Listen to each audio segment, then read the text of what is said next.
पाश्चात्यादिशतारिणे नमस्ते सरस्वती देवे गौरवाणी प्रचारिणे निर्विशेष शून्यवादी पाश्चात्यादिशतारिणे जय श्री कृष्ण चैतन्य प्रभु नित्यानंद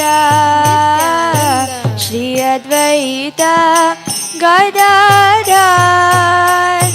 श्रीवासादि गौर भक्तवृंद जय श्री कृष्ण चैतन्य प्रभु नित्यानंद श्री अद्वैत गदाधर श्रीवासादि गौर भक्तवृंद जय श्री कृष्ण चैतन्य प्रभु नित्यानंद श्री अद्वैत गदाधर श्रीवासादि गौर भक्तवृंद जय श्री कृष्ण चैतन्य प्रभु नित्यानंद श्री अद्वैत गदाधर श्रीवासादि गौर भक्तवृंद जय Shri Krishna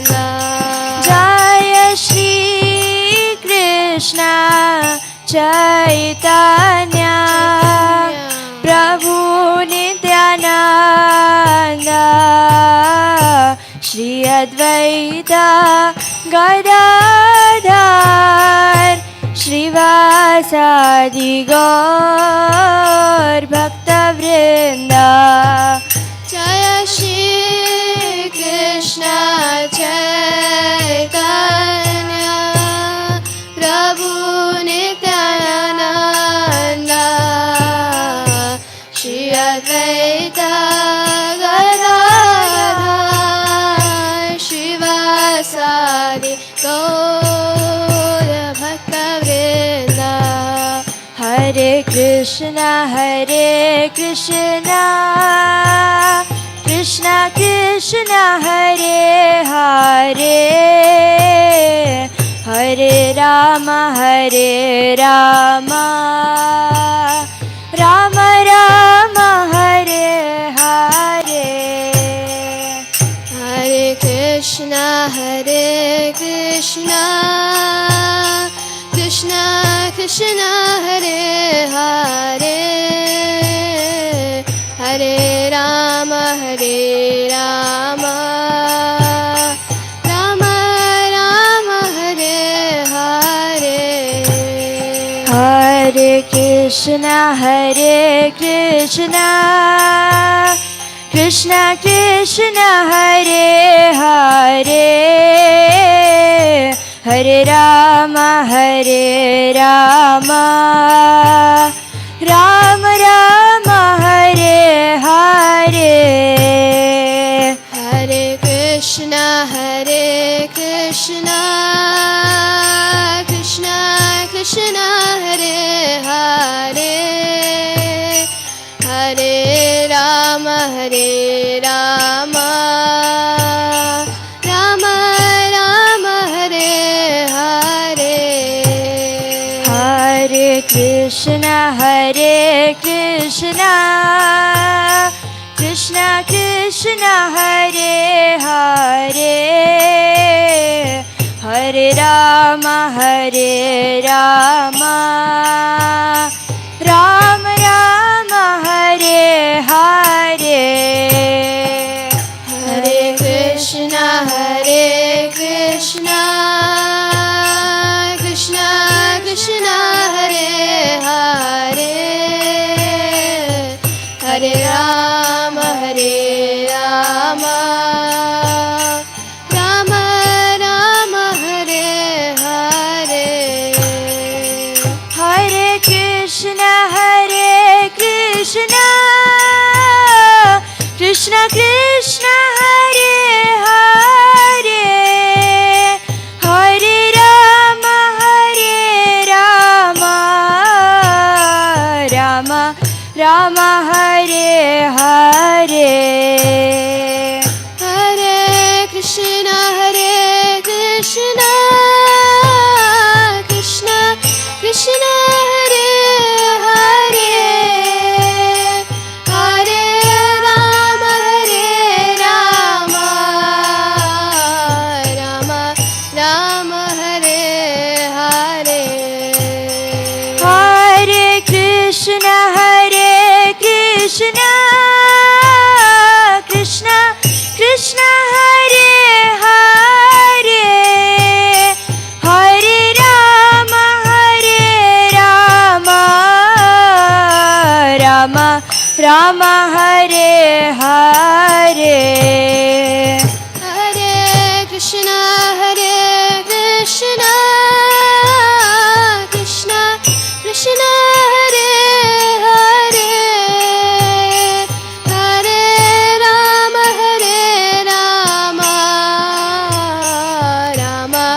Rama Hare Hare Hare Krishna Krishna Krishna Hare Hare Hare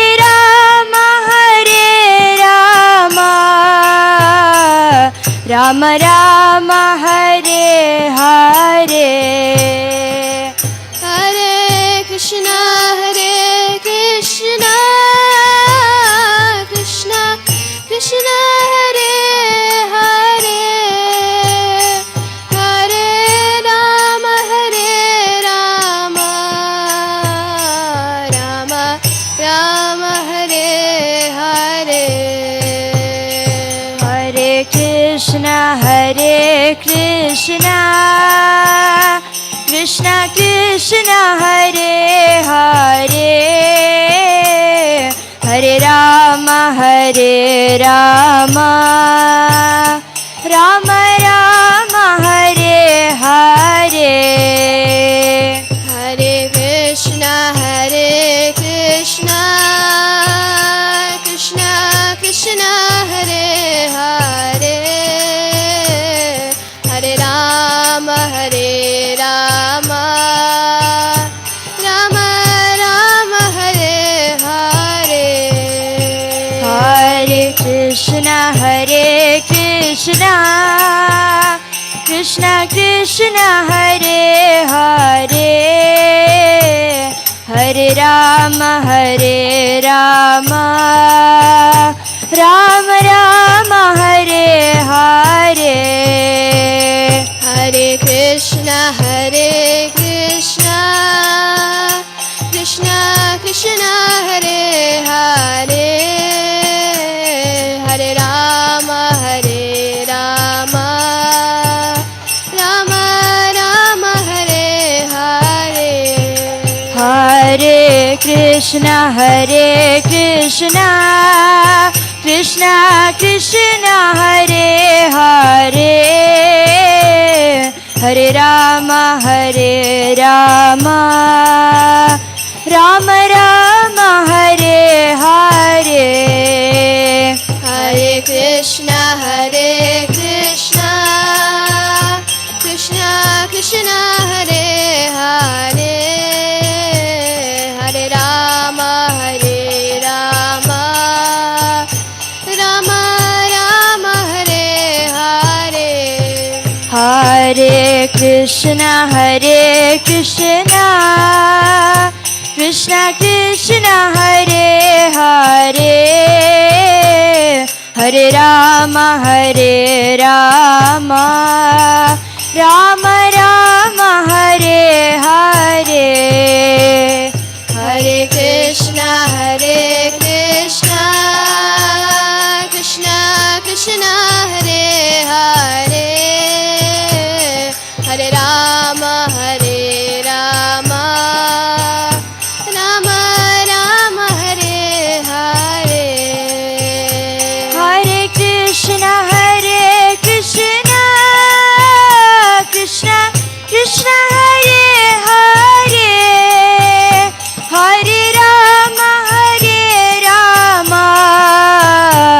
Rama Rama Hare Hare. Hare Krishna Krishna Krishna Hare Hare, Hare Rama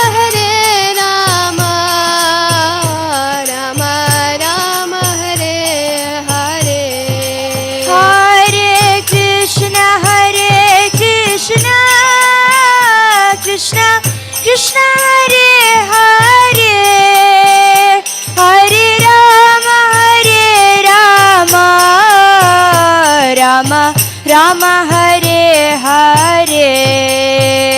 Hare Krishna Krishna Krishna Hare Hare, Hare Rama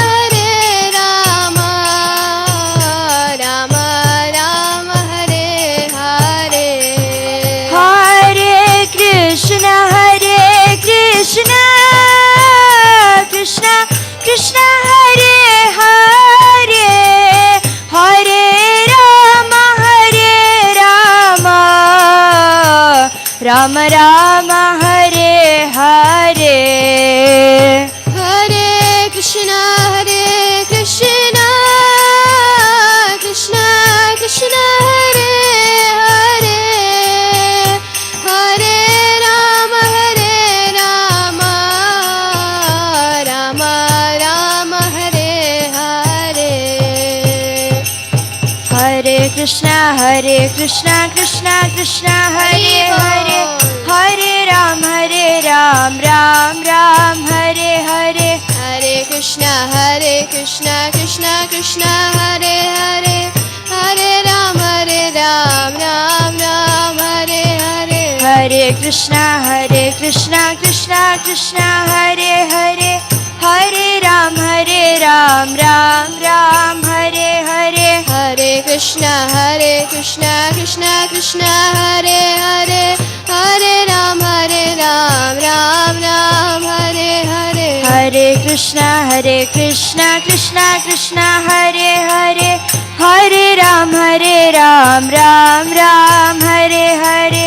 Hare Krishna Krishna Krishna Hare Hare, Hare Ram Ram Hare Hare. Hare Krishna Krishna Krishna Hare Hare, Hare Ram Ram Hare Hare. Hare Krishna Krishna Krishna Hare Hare, Hare Ram Ram Hare Hare. Hare Krishna Krishna Krishna Hare Hare, Hare Ram Ram Hare Hare. Hare Krishna Krishna Krishna Hare Hare, Hare Ram Ram Hare Hare. Hare Krishna Krishna Krishna Hare Hare, Hare Ram Ram Hare Hare. Hare Krishna Krishna Krishna Hare Hare, Hare Ram Ram Hare Hare. Hare Krishna Krishna Krishna Hare Hare, Hare Ram Ram Hare Hare. Hare Krishna Krishna Krishna Hare Hare, Hare Ram Hare Hare. Hare Krishna Krishna Krishna Hare Hare, Hare Ram Ram Hare Hare. Hare Krishna Krishna Krishna Hare Hare, Hare Ram Hare Hare. Hare Krishna Krishna Krishna Hare Hare, Hare Ram Hare Hare. Hare Krishna Krishna Krishna Hare Hare, Hare Ram Hare Hare. Hare Krishna Krishna Krishna Hare Hare, Hare Ram Hare Hare. Hare Krishna Krishna Krishna Hare Hare, Hare Ram Hare Hare. Hare Krishna Krishna Krishna Hare Hare, Hare Ram Hare Hare. Hare Krishna Krishna Krishna Hare Hare, Hare Ram Hare Hare. Hare Krishna Krishna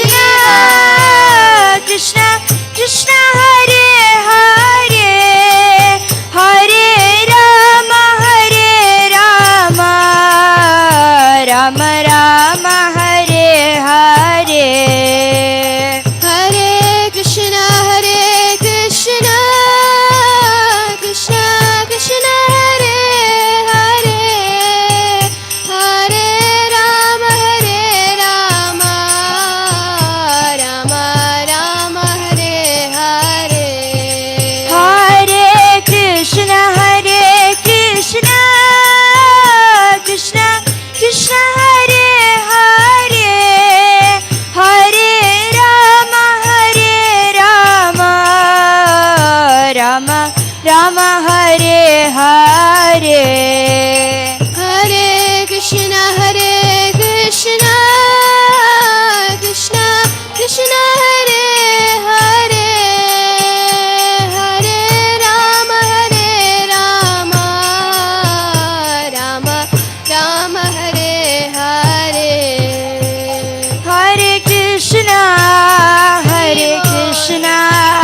Krishna Krishna, Hare Hare, Hare Rama, Rama Rama, Hare Hare. Hare Krishna, Krishna Krishna, Hare Hare, Hare Rama, Rama Rama, Hare Hare. Hare Krishna, Krishna Krishna, Hare Hare, Hare Rama, Rama Rama, Hare Hare. Hare Krishna, Krishna Krishna, Hare Hare, Hare Rama, Rama Rama, Hare Hare. Hare Krishna, Krishna Krishna, Hare Hare, Hare Rama, Rama Rama, Hare Hare. Hare Krishna, Krishna Krishna, Hare Hare, Hare Rama, Rama Rama, Hare Hare. Hare Krishna, Krishna Krishna, Hare Hare, Hare Rama, Rama Rama, Hare Hare. Hare Krishna, Krishna Krishna, Hare Hare, Hare Ram, Ram Ram, Hare Hare. Hare Krishna, Krishna Krishna, Hare Hare, Hare Ram, Ram Ram, Hare Hare. Hare Krishna, Krishna Krishna, Hare Hare,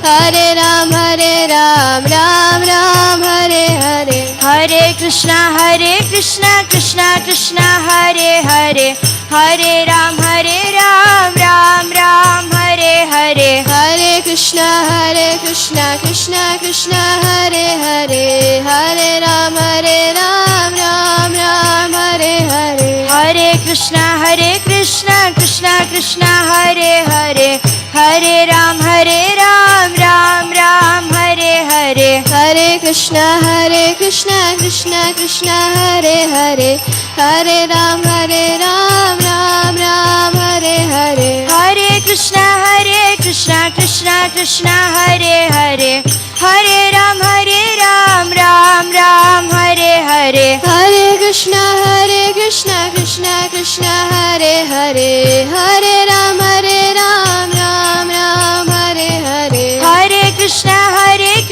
Krishna Krishna, Hare Hare, Hare Ram, Ram Ram, Hare Hare. Hare Krishna, Krishna Krishna, Hare Hare, Hare Ram, Ram Ram, Hare Hare. Hare Krishna, Krishna Krishna, Hare Hare, Hare Ram, Ram Ram, Hare Hare. Hare Krishna, Krishna Krishna, Hare Hare, Hare Ram, Ram Ram, Hare Hare.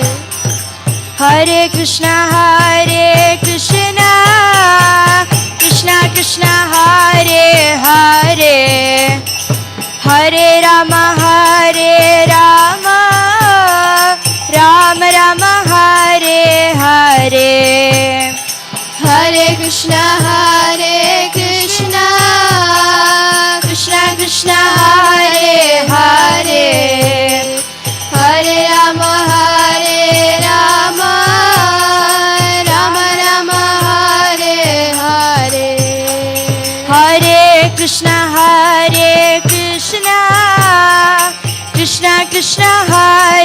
Hare, Hare Rama, Rama Rama, Hare Hare, Hare Krishna, Krishna Krishna, Hare Hare, Hare Rama, Rama Rama, Hare Hare. Hare Krishna, Krishna Krishna, Hare Hare, Hare Rama,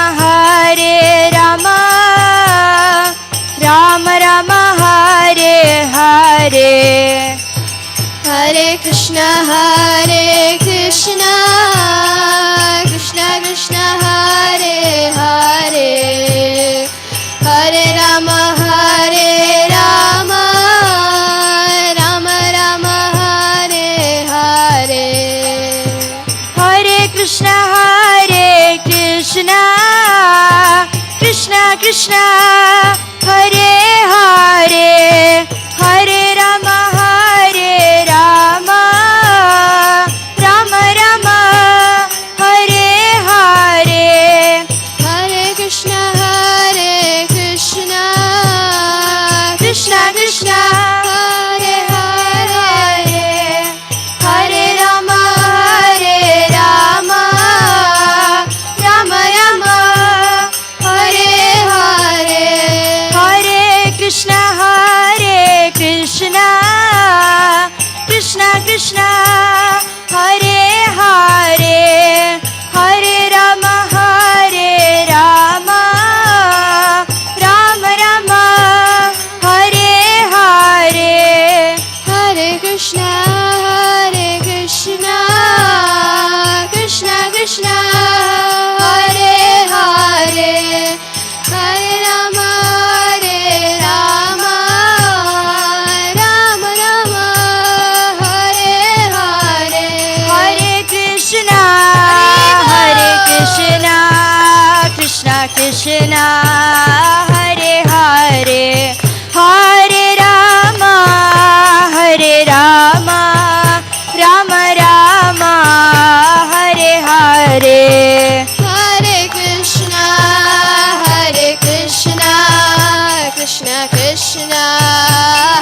Hare, Hare Rama, Rama Rama, Hare Hare. Hare Krishna, Krishna Krishna, Hare Hare, Hare Rama, Rama Rama, Hare Hare. Hare Krishna, Krishna Krishna, Hare Hare, Hare Rama, Rama Rama, Hare Hare. Hare Krishna, Krishna Krishna, Hare Hare, Hare Rama, Rama Rama, Hare Hare. हरिनाम संकीर्तन की, जय। श्रील प्रभुपाद की, निताय गौर प्रेमानंदे.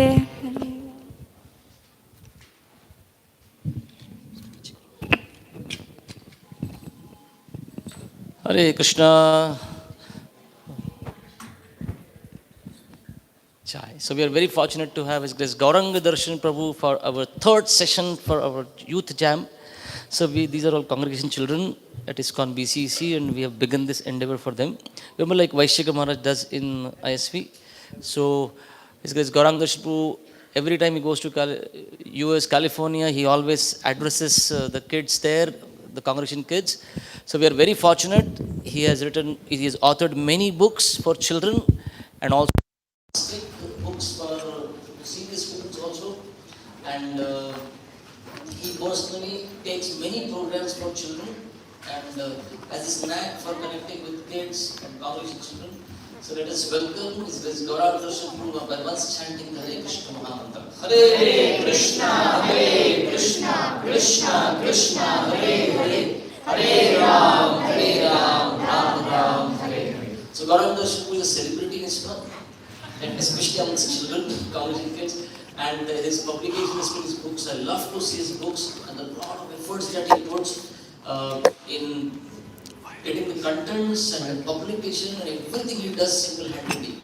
So you all will be very inspired to begin. Probably these are two separate groups. Generally we have two age groups that we have divided them and I do it separate.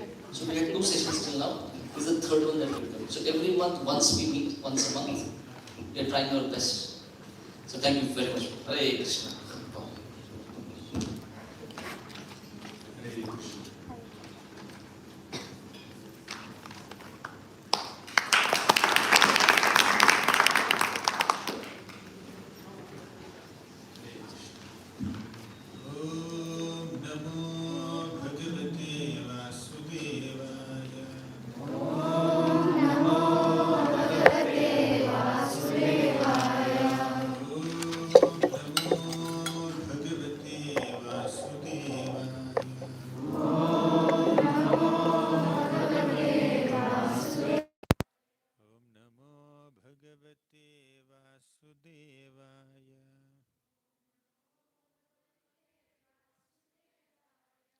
ज्ञानतिमिरान्धस्य ज्ञानाञ्जनशलाकया चक्षुरुन्मिलितं येन तस्मै श्रीगुरवे नमः। नम ॐ विष्णुपादाय कृष्णप्रेष्ठाय भूतले श्रीमते भक्तिवेदान्तस्वामिन् इति नामिने। नमस्ते सारस्वती देवी गौरवाणी प्रचारिणे निर्विशेषा शून्यवादी पाश्चात्यदेशतारिणे। जय श्री कृष्ण चैतन्य प्रभो नित्यानंद श्री अद्वैत गदाधर श्रीवासादि गौर भक्तवृंद। हरे कृष्णा कृष्णा कृष्णा हरे हरे, हरे राम राम राम हरे हरे। हरे Krishna. Can we increase the volume a bit? Hare Krishna. I'm very happy and grateful to be amongst all of you young devotees at ISKCON BCEC, Vishal Nagar. So what should we discuss? Some of your coordinators said the topic could be Krishna the all attractive. I forgot the name of this devotee. Ananta Baldev Prabhu is saying Krishna the all attractive. Are you attracted to this topic or you have some other topic in mind? Yes, Pradyumna, Ruzula. They are thinking the topic. I also keep thinking about the topic. till the end of the class, my topic is not finalized many times, especially in kids classes, because they run the show. Yes, Harshita, you have any recommendation? So let's go with this topic. Whatever Ananta Baldev Prabhu said, Krishna the all attractive. Fine. Now you tell me, children. In my kids classes, I don't speak much. I hear. This is my Sravanam time, not Kirtanam time. Now you need to tell me what attracts you to Krishna. What's the most attractive element in Krishna's personality for you? What attracts one devotee may not attract some other devotee. This morning we were discussing Bhishma Dev's pastime. Bhishma is attracted to the uh, the warrior form of Krishna, chariot driver form of Krishna. When Krishna acts as a chariot driver of Arjuna, when uh, Krishna's face is covered with the dust raised from the hoofs of horses, and when Krishna is perspiring, when there are wounds on Krishna's body, when Krishna is bleeding a little bit, seeing that form, Bhishma becomes excited. How many of you get excited to see Krishna with wounds and blood and perspiration and dust all over his body? None of you get excited. None of you are following Bhishma Dev. Your mood and Bhishma Dev's mood is not matching. How many of you like to see Krishna playing flute, surrounded by cows and calves and gopas and gopis and peacocks and butterflies and deer? Oh, you're all Vrajavasis. Saruni, you're a Vrajavasi. Following the footsteps of Vrajavasis. How many of you would like to see Krishna dressed as a royal prince on a big throne, surrounded by horses and elephants and chariots and soldiers and ministers and kings and emperors. How many of you like to see Krishna in that royal attire? Yes. So these two devotees are attracted to Krishna's Dwarka form. Many of you are attracted to Krishna's Vrindavan form. Nobody is attracted to Krishna's Kurukshetra form. How many of you are attracted to Krishna when he appears as a lion? Huh? Oh my God, so many. Looks like Narasimha has more fans than even Krishna, Vrindavan Krishna here. Hari Hari. So Krishna appears in multiple forms, manifests so many qualities, and different devotees love different qualities of Krishna, different forms of Krishna, different activities of Krishna, different avatars of Krishna. Now you tell me, which form of Krishna, let's not talk about forms, let's talk about qualities. Which quality of Krishna is most attractive to you? Yes, I saw his hand. As a servant. Oh, you like to see Krishna as a servant? No, but he. You want Krishna to serve you? No, no, no. But anyways, when Krishna acts as a servant of his devotees, that bhakta vatsalyata is very attractive to him, to me also, to many people.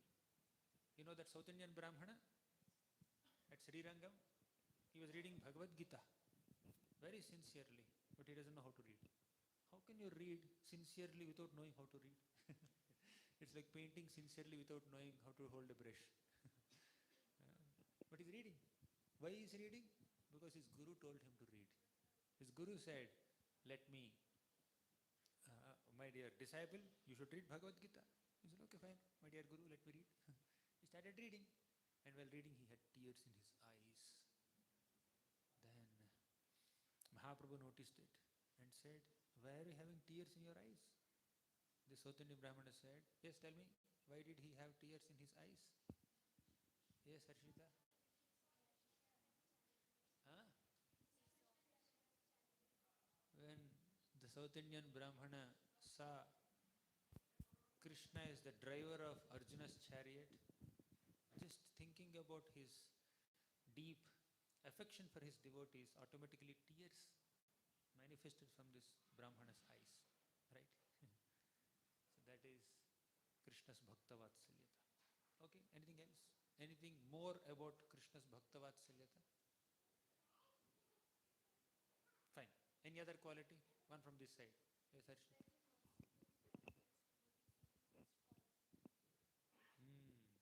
Give me an example of Krishna's mercy even to the fallen people. Take the mic. You gave her the mic, but you are not accepting. Wasn't exactly fallen, but he considered himself to be very abominable. Yet Chaitanya Mahaprabhu, just by his, touch, he cured him of his leprosy. So that's merciful. Krishna is in general merciful, but when he appears as Sri Chaitanya Mahaprabhu, he is even more merciful. Namo Mahavadanyaya. You know the shloka? Recite. Namo Mahavadanyaya Krishna Prema Pradayate Krishnaya Krishna Chaitanya Namne Gauratvise Namaha. He is the most magnanimous, most merciful personality. And as our Ruzula said, just by the touch or embrace of Lord Chaitanya, this leper Brahmana, Vasudeva leper, developed a beautiful, handsome body, became very healthy and happy. But before we go to the next quality of Krishna, just meditate on this one little episode.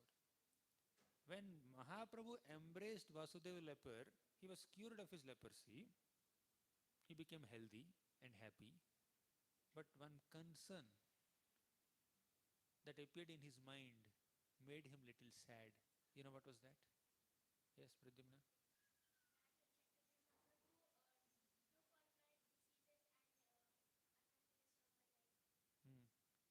So how did it concern him?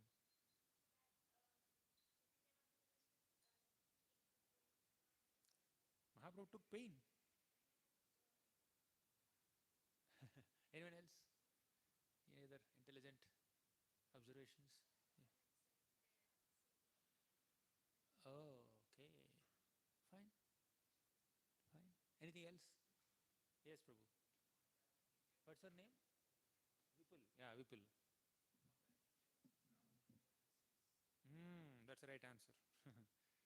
Vasudeva thought that I received this special mercy, special grace from Lord Chaitanya.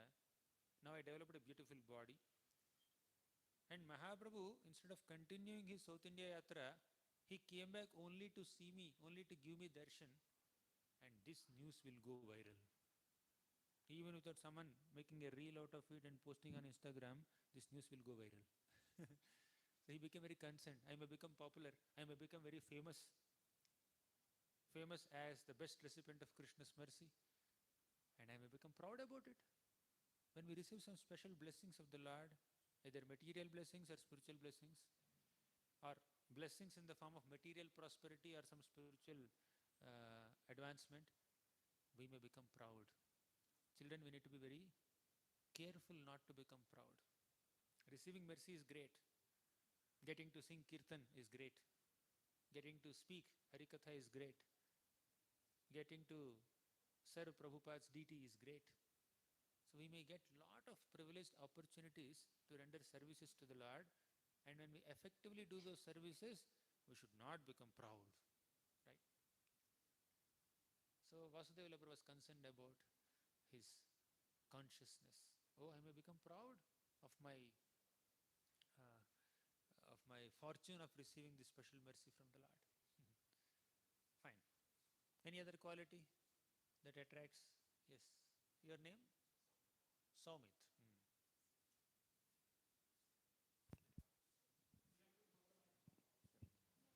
Krishna, when performing his Vraja Leelas, when when he wants to call all the Surbhi cows, he has a different rag on his flute for every single cow or every living organism. So yeah, Okay, Krishna's expertise. In expertise. short, Krishna's expertise in playing flute is attractive to you. Yeah. Good. Somebody is attracted to Krishna's affection for the devotees. Someone is attracted to Krishna's mercy upon his devotees. Now he is attracted to Krishna's flute playing. The gopis of Vrindavan say, Akshanvatam phalamidam naparam vidamaha. The gopis say that there is no other purpose for having the eyes other than to see Krishna entering the forest of Vrindavan along with the cows and the gopas while playing his flute. Sometimes the gopis are little envious of the flute. Can you tell me why? Gopis are envious of the flute. Yes. The flute is very much close to Krishna. Always a dear companion of Krishna. But the gopis, although they are longing to be with Krishna, they are not getting that association. Therefore, the flute is little jealous. The gopis are little jealous of the flute. And as he said, Krishna is expert in playing flute. When Krishna plays flute, he expertly merges his flute sound with the natural sounds of Vrindavan. What are some of the natural sounds of Vrindavan? Tell me. Natural sounds of Vrindavan. Birds chirping, correct? Noise of Ganga. Ganga, Yamuna. Yamuna and all other water bodies. Yes. Huh? Leaves falling. Okay. Monkeys jumping. Okay. Next. Peacocks, cows mooing. So there are so many natural sounds in Vrindavan. Birds chirping and breezes causing the trees to move, and some older leaves or older flowers falling. They also create very subtle sound. And Krishna plays his flute in such a way that he merges his flute song with the natural sounds of Vrindavan. Just like Mother Yashoda, while she is churning butter for Krishna, somebody is playing mridanga. Who is that? Huh? Sorry? Bangles are playing kartal. Who is playing mridanga? The rotation of the churning rod inside the pot is playing mridanga, and the bangles are playing kartal, and Yashoda Mother is singing. So this kartal and mridanga are just accompanying Yashoda Mata's beautiful song, singing the glories of the Lord. Similarly, Krishna also, when he's playing flute, his natural flute sound, his sweet flute sound is merging into the natural ambience of Vrindavan. And that creates great mesmerizing experience for all the Vrajavasis, right? So that's what he likes. And one more thing he said is, Krishna plays his flute to call the cows, isn't it? Do you know how many cows Krishna has? 9 lakh. It's a minimum number. Okay, fine, let's stick to that. And these 9 lakh cows of Krishna, along with many other cows of other cowhead boys, all of them are taken by the Gopas into the forest every day. And they disperse throughout the forest. And Krishna, at the end of the day, has to call all these cows to the back home. You know how Krishna calls these cows? He has to call everybody with their names. One thing is, with a flute he can call. Another thing is, he can chant the names of these cows and call all of them. But how can he call 9 lakh names or more names? It's very difficult. It's not very practical to call so many names. So Krishna, you know what he does? He has a bead bag. You have bead bag? How many beads are there in your Japamala? 108. Krishna also has a Japamala with 108 beads. But this is not wooden beads, not neem beads or tulsi beads. That's some crystal beads. And on these beads he chants the names of the cows. 9 lakh cows are there, only 108 beads are there. You know what Krishna does? He divides all his cows into 4 major groups based on their color. Tell me, guess the colors? Black, white, brown. Huh? Black, white mix. What is it? Black, white mix, grey. Yeah, black, white, yellow, red. Okay. So red has multiple shades, all the way from orange till brown. Okay. Then yellow also has multiple shades, from pale yellow to little orangish, right? And white has its own shades, and black has its own shades, grey, like that. So basically 4 major groups of cows, and under each group there are multiple shades. Blackish cows have 25 subgroups, white cows have 25 subgroups, red cows have 25 subgroups. Like the 25 into 4, 100 groups.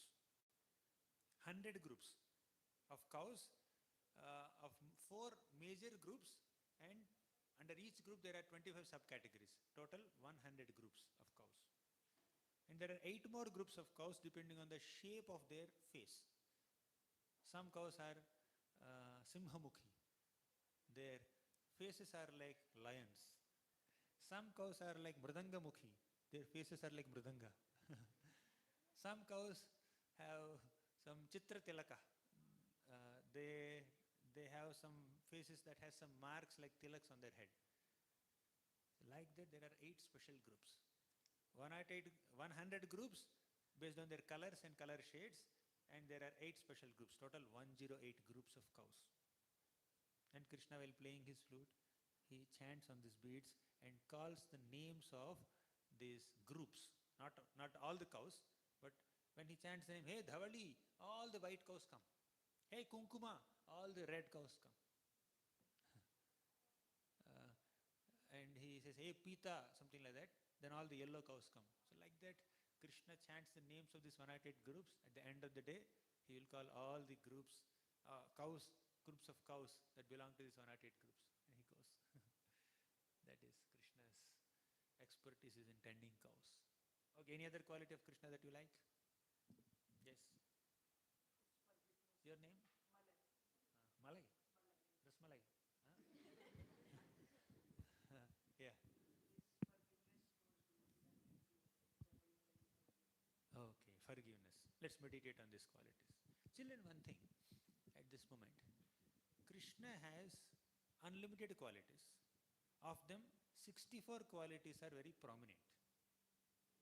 And amongst these 64 qualities, the first 50 qualities can be developed by all of us here. One of them is gratitude. Gratitude, compassion, honesty, forgiveness. He said forgiveness, right? Forgiveness. These are some of the qualities of Krishna that even human beings, normal living beings also can develop. But there are some additional qualities. From 51st quality to 55th quality, those 5 qualities are present in Lord Shiva, not in ordinary living beings. Then 56 to 60, those 5 extra qualities, they are present in Lord Vishnu. Even Shiva doesn't have those qualities. And all 64 qualities are present only in Krishna, not even in Vishnu. Vishnu can possess maximum up to 60 qualities. Shiva can possess maximum up to 55 qualities. And we, ordinary people, can possess up to maximum 50 qualities. But Krishna can possess all 64 qualities in full. And we can also possess these 50 qualities to some extent, not completely. Okay. One of them is forgiveness, as he said. Tell me one pastime where Krishna exhibited his quality of forgiveness towards his devotees. Jagai Madhai as Lord Chaitanya. Okay. Anything else? Any other pastime where Krishna exhibited his quality of forgiveness? After Govardhan episode? Brahma. Did Krishna forgive Brahma? Brahma came and offered prayers. Krishna did not speak a single word. At least when Indra, when he offered prayers, along with Surabhi, he came and offered prayers, then Krishna spoke a few words. He said, Indra Puja is cancelled forever. I am forgiving you. You can continue as Indra in your post, do your services, but no more Indra Puja for the rest of your life. Indra Puja is permanently cancelled. 5,000 years back, Krishna cancelled Indra Puja. Till now, that's not revived. Right? So that's Krishna's strictness. But he forgave and he allowed Indra to continue his services. Same Indra is continuing now also. Okay. But when Brahma came, after Brahma Vimohana Leela, all of you know the stories, I will not repeat. After Brahma Vimohana Leela, when Brahma came back and offered prayers to Krishna, begged forgiveness from Krishna, Krishna did not speak a single word. Who is a better devotee, Brahma or Indra? No? Indra is better devotee? Jesus. Okay. Yes. How many votes for Brahma? Vote for Brahma. Brahma is a more senior devotee or exalted devotee. How many of you vote for Indra? Indra is better. Oh, great. Yes, why are you voting for Indra?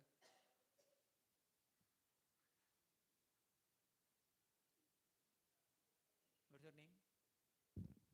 Muktika, Yes, Muktika. Why are you voting for Indra? because he I am not disagreeing with the vote. Her vote is valid. His vote also. Both of you voted for Indra, right? So your point is valid, but I want to know what's your thought process. he brought Surbhi guy along. Oh, good.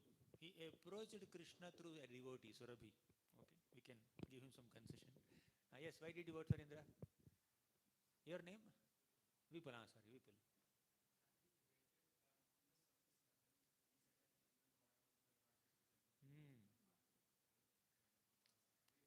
Here's a good reason.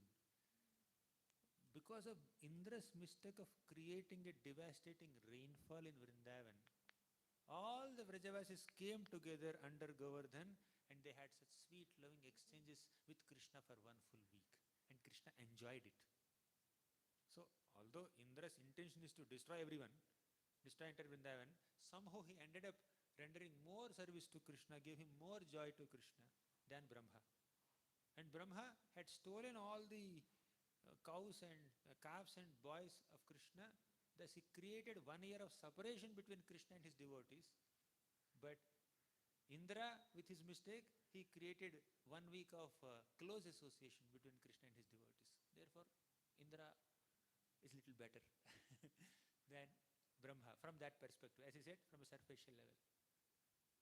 But There are so many fans of Brahma here. Many people voted for Brahma. Why did you vote for Brahma? He justified his answer, saying that Indra's mistake brought Brajavasis and Krishna together, therefore he is better. So now tell me, why did you vote for Brahma? Anyone? Brahma's fans? Brahma supporters? Yes, Rujula? Others also should speak. Only Rujula Harsh are speaking. I think with that same logic, for 1 year, Krishna expanded himself into all of his cowherd friends. So their mothers and their family also had more affection for them because it was Krishna in the form of their sons. Plus, like in Brahma's prayers in the purport, Srila Prabhupada also says that because of this incident, we should not consider Brahma as, a fallen down person. He is still a very exalted devotee of the Lord. So with that mindset, maybe Brahma is better. Okay. Anyone else? Yes, Harshita?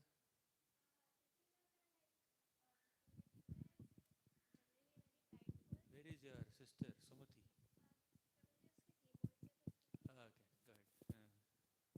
So on like a general level, Indra is like he is very prideful most of the time. In many cases, we see, and Brahma is like very devoted to the Lord. He is always meditating upon the Lord. So Okay, in general also, Indra is little proud and Brahma is generally a nice devotee. Any other explanations from this side? Yes, Prabhu. What's your name? Tanmay. We come from Brahma Sampradaya, matlab. So he's better. Nobody there in Indra Sampradaya. Whichever Sampradaya I belong to, that Sampradaya Acharya is the best, right? Good answer. Okay, anything else? Huh? My Sampradaya is best because I'm in that Sampradaya.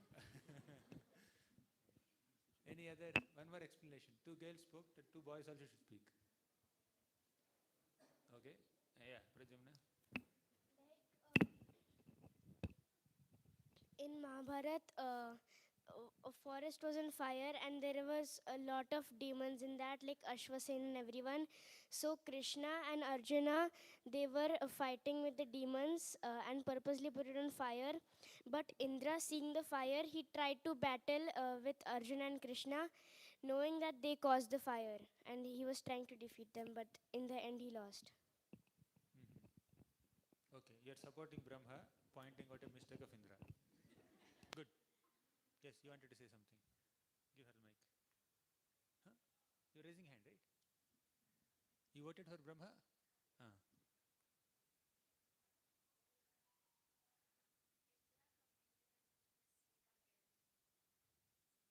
Brahma did only one mistake, but Indra repeatedly Indra commits repeated mistakes. the mistake. Parijata episode. Correct. So, anyways, the fundamental difference is Indra made this mistake because of the influence of Mahamaya, the external potency of Krishna, out of pride, blinded by his position as the heavenly king, as the provider of rains, etc., blinded by the worship that he received, he committed that mistake. But Brahma,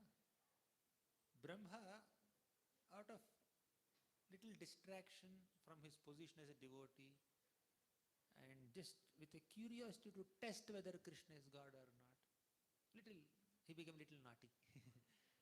And that too, Brahma's mistake is inspired by Krishna's Yogamaya potency. And here Indra is influenced by Mahamaya, external energy, and Brahma is influenced by Yogamaya, internal energy, spiritual energy of the Lord. And as Rujula said, Brahma's stealing facilitated Krishna's closer interaction with the other motherly gopis. All the motherly gopis wanted to receive that Vatsalya Prema offer that Vatsalya Prema to Krishna, and Krishna appeared in the form of their sons and received that Vatsalya affection. So Brahma is an exalted devotee, no doubt. But he did little mistake. And through Brahma, Krishna wanted to give all of us a lesson, very important lesson. Even if you are on the exalted position of Brahma, if you have pride, I cannot tolerate. And only in a humble state of mind, you can understand the glory of Vrindavan. Brahma understood the glory of Vrindavan after being humbled by Krishna. Krishna expanded himself into hundreds and thousands of gopas, and later all these gopas took the forms of Vishnu Murtis and they merged back into Krishna, and seeing this whole display of Krishna's opulence, Brahma became humbled. In such a humble state of mind, Brahma could understand the glory of Vrindavan. Then he prayed, "Oh Lord, can you please make me a blade of grass or a shrub in Vrindavan so that I can get the dust from the lotus feet of your devotees, the Vrajavasis?" So he was praying for that. But Krishna is still indifferent. He did not speak a single word. Actually, our discussion began from there. When Indra came to say sorry, Krishna spoke to Indra and forgave him. But when Brahma came to say sorry and offered prayers, Krishna did not even look at him. 6-year-old boy, he's looking that side. What does it mean? Because Krishna was 6-year-old boy, he's not looking at Brahma. But when Krishna became 7-year-old, he spoke to Indra. It's not about Krishna's evolution. It's not about Krishna's age. That brought this difference in this reciprocation. Because Brahma is already an exalted devotee, Krishna wanted him to participate in other pastimes also. After Brahma came and offered prayers to Krishna, when Krishna was a 6-year-old boy, Krishna did not look at Brahma. And Brahma felt so much guilty, repentant after that. He went to Brahmaloka, still he's unable to function normally. Then he left Brahmaloka and he went to a place called Antardvip in Navadvip area. In Antardvip, Brahma offered prayers, deep prayers, deep prayers. He meditated on the Lord. He performed severe austerities. Then Lord Krishna appeared in front of Brahma at Antardvip in the form of Sri Chaitanya Mahaprabhu and said, "Oh Brahma, now that you are the creator, you are little proud of your exalted position. You have great social status. All the Prajapatis and Devatas are reporting to you. They are offering obeisances to you. Therefore you are little proud. In my next incarnation, you will become Haridas Thakur. And as Haridas Thakur, you will be born in Yavana family, Mlecha family. Then you will not get the same respect that you are getting now. Then you will become humble. In such a humble state of mind, you will be able to chant my glories for long time. You will be able to chant my names for long time. You will become Namacharya Haridas Thakur." So Brahma became Haridas Thakur. So Krishna wanted to give this important lesson on humility through Brahma. Therefore Krishna was indifferent when Brahma offered prayers. But at heart, Krishna forgave Indra also, Krishna forgave Brahma also. Krishna is forgiving. And because we are small parts of Krishna, amshas of Krishna, we should also imbibe this quality of forgiveness. Okay? Krishna forgave. We should also forgive. What's your name, Prabhu? Hariditya. If Hariditya does some mistake in his dealings with Pradyumna, will you forgive him? Depends on the gravity of his mistake, right? Depending on how serious is his offense. So now tell me, children, if somebody does a mistake, if somebody offends you, criticizes you, or chastises you, blames you, what should you do? Should you forgive or should you tolerate?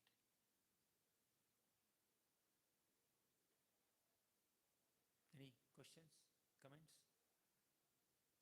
or explanations? Sorry. The question is clear? When somebody offends you in some way or criticizes you, bullies you, should you forgive such a person or should you tolerate? Simple question. Yes. If the person is doing a mistake and then he realizes his mistake, then you can forgive. But then if he is repeating the mistake, you can tolerate. If he repeats, you should tolerate. Like if he will go to the authority and something about that mistake, if they still aren't stopping his behavior, then you have to tolerate. Okay. What I understood is, if he does a mistake, you should forgive. If he repeats the mistake, you should tolerate. Is that what you are saying? If he does the mistake and then he doesn't realize? Oh, my God, she's exhibiting great Vaishnava quality. If he realizes the mistake, then you can just forgive and he will not do that mistake again. But if he doesn't realize, you have to tolerate. Okay, good. Yes, Harditya. Hmm. Okay.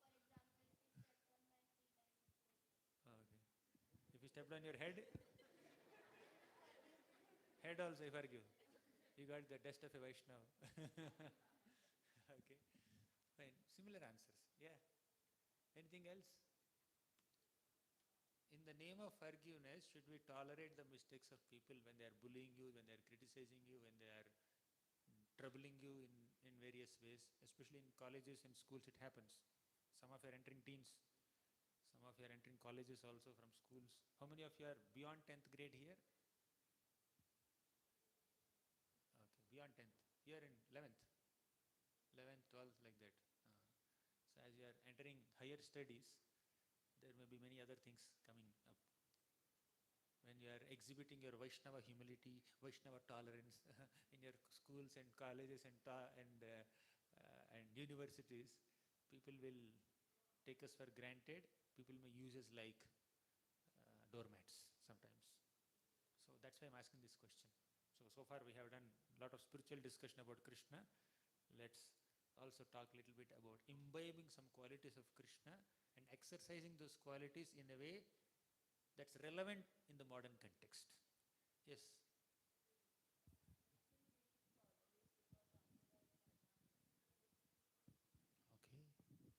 Good.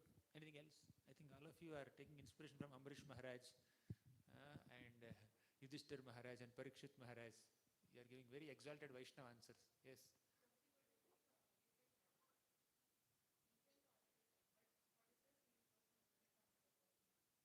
Yes, answer her question. She said tolerate. She counted you. Yes. What's your answer? She's thinking. Meanwhile, others can answer. Should we tolerate or forgive? Yes, Prabhu. What's your name? I forgot. Tanmay, yeah.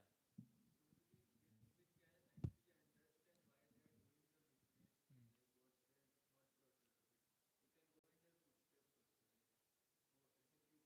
Oh, it's a good point. You should empathize with them. Oh, okay. Hmm.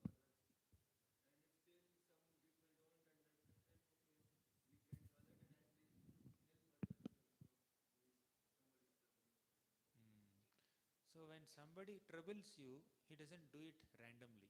One thing is to internally reconcile, saying that it's karma, it's my karma, therefore they are troubling me, like her. That's one good way of approaching it. Another thing is, he's doing this mistake, he's troubling me. Probably he's under some stress, probably he's under some spell or some stress or some other problem. That can I help him not to do this again? That's another good thought process. Anything else?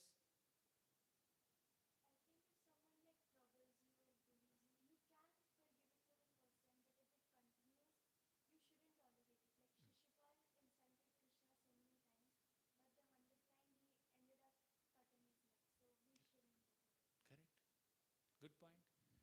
Like Pandavas tolerated the atrocities of Kauravas for some time, many times actually. They tolerated when Bhima was poisoned. They tolerated when they took away their kingdom. They took away their kingdom through cheating gambling match. They tolerated in the Lakshagraha episode also. But at one point, it's too much. It's going till this point. So they confronted with the Kauravas on the battlefield of Kurukshetra and killed them, took away the kingdom. So tolerance has a limit. Good point for all practical purposes. One last thought, anyone would like to share? What's your name? Avyukta, yes.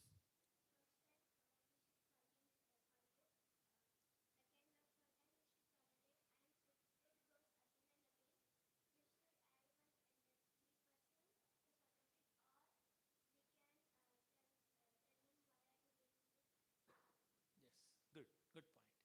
First, tolerate. Don't immediately retaliate, tolerate. First step is tolerate. If it is a small inconvenience, you can tolerate. If it is an innocent mistake, you can tolerate. If it is an accidental, circumstantial mistake which he has not done deliberately on purpose, he can tolerate. Fine? Once or twice you can tolerate. But if they are crossing their limits, then communicate. Even if your communication doesn't work, you may go and say, hey, don't do this to me. That's communication. Even if communication doesn't work, then escalate. Escalate the matter to some elder, as she said. Escalate the matter to some teacher or parent or some responsible well-wisher who can intervene and ease the situation. Then last, if required, terminate. Terminate means maintain safe distance. Means stop your interaction. Tolerate, communicate, escalate. If required, terminate. don't take it as the ultimate step. Only if it is unavoidable, you can terminate. So these are the ways. But we have seen so many examples of exalted Vaishnavas like Ambarish Maharaj, Parikshit Maharaj, Suniti Mata, Yudhishthir Maharaj. All of them tolerated even most grave offenses also. You know, Ambarish Maharaj tolerated, although Durvasa Muni was trying to kill him with a fiery demon, still Ambarish Maharaj did not move an inch from where he was standing. He continued to tolerate. But we cannot exhibit that level of tolerance in the modern context. Right? People take us for granted. Whatever is required for our peaceful practice of bhakti, we need to do. Even if it means to stand up for ourselves, especially when materialistic people are troubling us, you need to protect yourself. Otherwise, we are not so exalted in our devotion and faith in Krishna. Although Ambarish Maharaj did not do anything to protect himself, Sudarshan Chakra came and did the needful. So when you tolerate, Sudarshan Chakra may not come. Right? So knowing this, you better take some appropriate action, or at least escalate the matter to someone who can take an appropriate action to protect yourself. So that's how you need to deal with bullying or criticism in materialistic circles, in your academic circles. Of course, externally you may take an appropriate action, but internally don't maintain any grudge. Internally, you need to maintain that strength, inner strength and courage and composure and calm, and you should not unnecessarily become discouraged or demotivated or disappointed because someone is disrespecting you or bullying you. Don't allow others' misbehavior to diminish your motivation. Don't put the key of your happiness in their hands. You stay inspired. Whether to take an action or tolerate, that you decide according to the time, place, circumstances. But don't lose inspiration. Just because somebody is commenting on you that you are not good, you are not speaking well, you are not singing well, or your attire is not good, this and that, don't get into discouragement. You are what you are. You are Krishna's child, Krishna's devotee, and Krishna blessed you and empowered you in a specific way, and stick to that and be happy. Okay. So this is about Krishna's forgiveness. We were discussing about Krishna's qualities. There is no flow of thought, but the main common thread is we are discussing what you are attracted to in Krishna's personality. Different devotees said different things, and this devotee said forgiveness.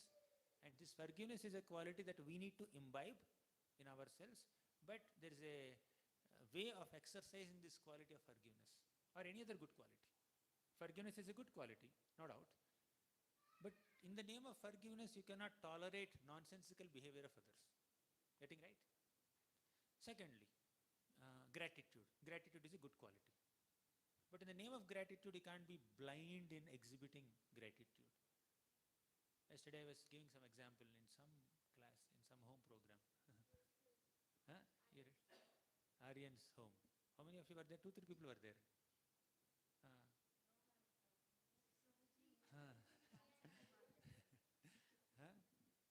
I was saying that, say, 2 kids are there, and he helped you by offering a pen in the exam when your pen is not working. So this boy is grateful to that boy. I think these two. Ishwari and you, correct. So she is grateful to Ishwari because she gave her a pen and helped her during the exam. So next day, will she help Ishwari by helping her copy in the exam, cheat in the exam? No, right? So she is grateful to her, but that does not mean the gratitude is expressed in the form of supporting the cheating work. One should not cheat others. Okay. So gratitude is great, but we should not be blind in exhibiting gratitude. For example, Karna is grateful to Duryodhan, isn't it? Karna is grateful to Duryodhan, but how did he express his gratitude? By supporting him in Adharmic war, by giving him ideas, how to insult Draupadi, how to take away the kingdom, this and that. So that kind of exhibition of gratitude that supports adharma is not correct. So cultivate good qualities and apply those good qualities with due discretion. Hari Hari. Fine. Next. Any other quality of Krishna that you like?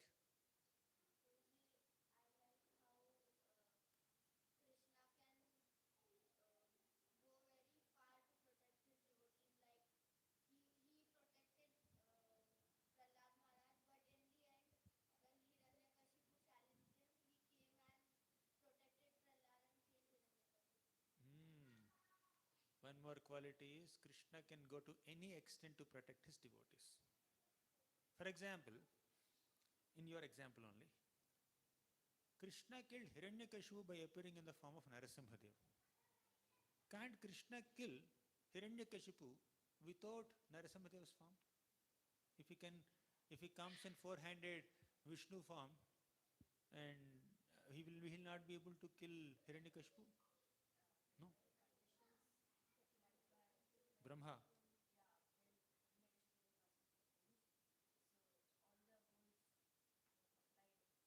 Okay. The boons that Brahma gave to Hiranyakashipu are, Hiranyakashipu cannot be killed in the night time or in the daytime, on the land or in the sky, with any weapon, by any man or by any animal, or inside a home or outside a home, by any creation of Brahma, etc., etc., etc. Fine. If Krishna comes in the daytime, can't he kill Hiranyakashipu? That's the question. Brahma has set his conditions. Is Krishna obliged to follow all these protocols and policies and conditions and rules and regulations set by Brahma's benedictions? Is Krishna subordinate to Brahma's rules? He can come as a human being and kill. He can kill in the night time also, daytime also, land also, sky also, wherever he wants he can kill. But why did he specifically appear as Narasimhadev only and followed all the rules and regulations, protocols set by Brahma's boons without violating any condition, apart from Harishita, anyone else? All of you spoke. Others, silent kids. Anyone from behind? Yes. You heard mic?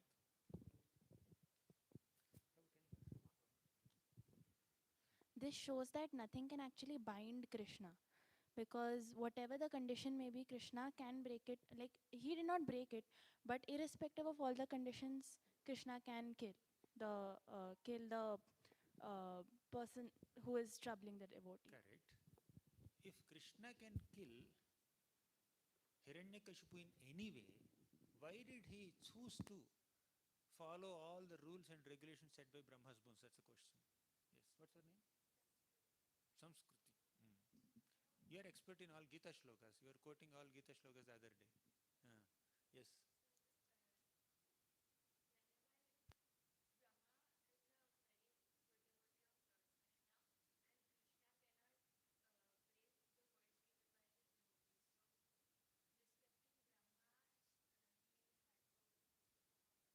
Okay, the essence of your answer is Krishna cannot break the words of his devotees.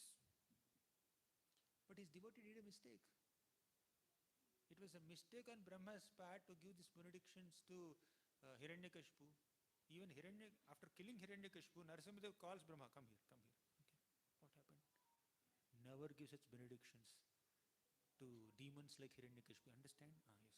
I will not give anymore. But he gave later to Ravana and others. So, yes, Krishna values and respects the emotions and words of his devotees, but here devotee did a mistake by empowering a demon. So why should Krishna value such words? I think one more boy wanted to say something. Yes, you wanted to say something? Yeah. You decided to say now only, or earlier you were raising hand? Go ahead. You got the question right? Yeah, so like still he empowered the demon, but it was like a mistake. So but Krishna still kept the word, as it first of all it was just to keep the Even if words. a devotee does a mistake, even if a devotee gives a wrong promise also, Krishna is still obliged to protect the promise of the devotee. Right? Yeah. Good. Anything else? I'm not agreeing with all of you, by the way. I'm just hearing. I'll give my comments at the end. Hardikya spoke, Harshita spoke, others, other kids, youth, teens. Yes.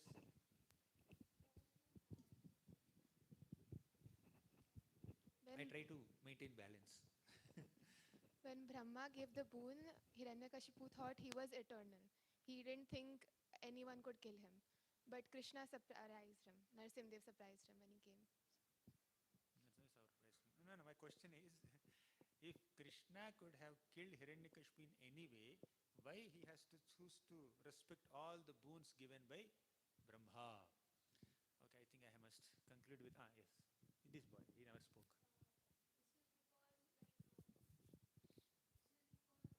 You are loud enough, speak.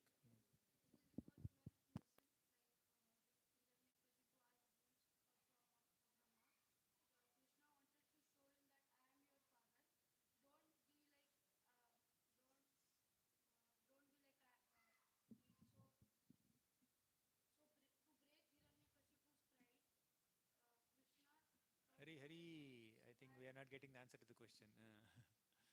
Okay, yes, Harshita. We are unmuting you finally.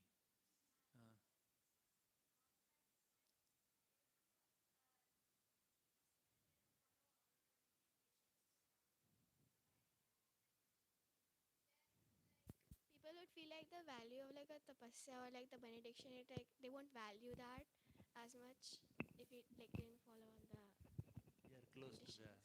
main answer. He wants to say? Oh, Last. I'm just contemplating.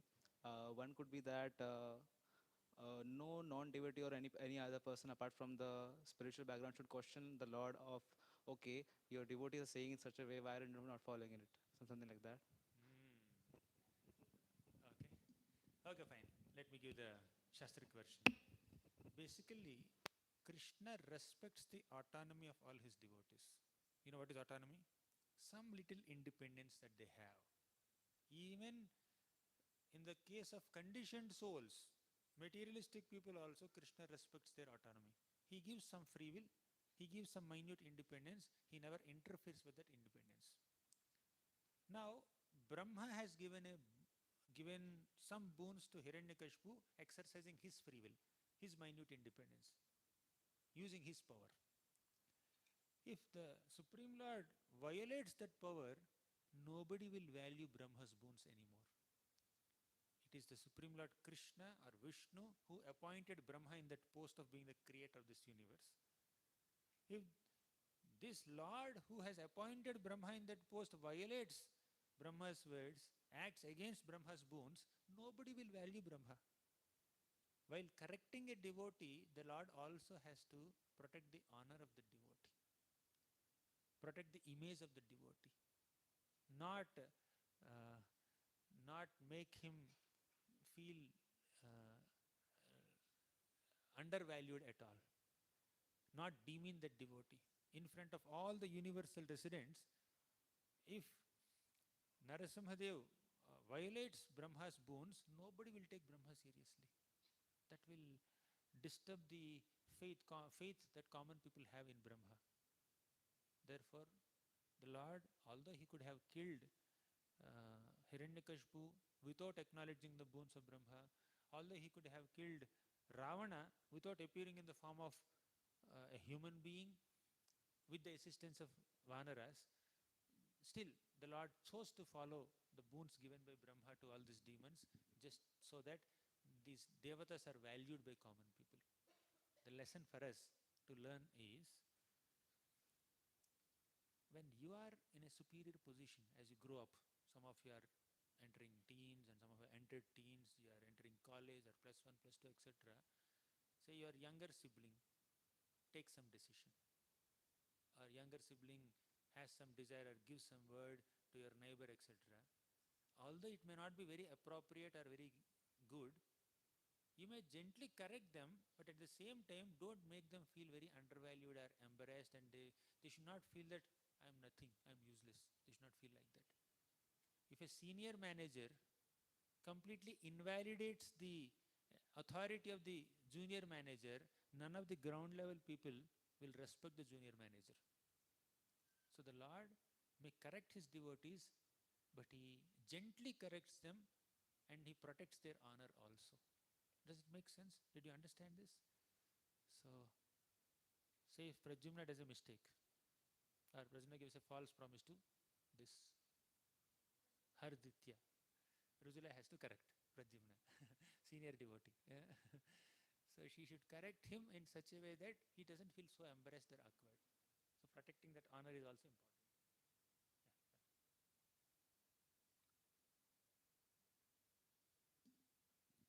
Although you are on a very high level, even if you have the authority to surpass the authority of your subordinates, still you should respect them. So that's the lesson that Krishna is trying to give us by upholding the promises given by his devotees, even to the demons. Does it make sense? Okay. Anything else? Any questions you have, or shall we go to another quality of Krishna? Any questions or comments? Any qualities of Krishna that attract your heart more? You can speak. Krishna's humility. Okay. So how do we cultivate humility? Oh, tell me first, where did Krishna exhibit his humility?